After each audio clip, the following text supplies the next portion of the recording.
அப்படிங்கிறது தேவை கிடையாது ஆக்சுவலாக. ஓகேவா? தென் வந்து பார்த்தீங்க அப்படின்னா டிசைன்.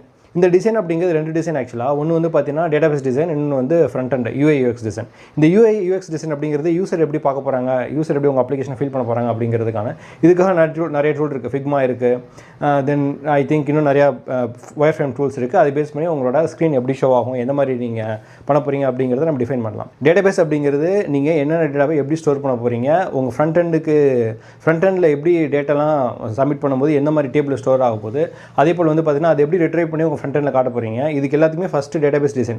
ஸோ 2 டிசைன் ஆக்சுவலாக. ஒன்று வந்து UI UX டிசைன், நெக்ஸ்ட் வந்து டேட்டாபேஸ் டிசைன் ஆக்சுவலாக ஹியர். ஸோ இது ரெண்டுமே ப்ராப்பராக கம்ப்ளீட் பண்ணதுக்கப்புறம் தான் நீங்கள் அடுத்த ஸ்டெப் போகணும்.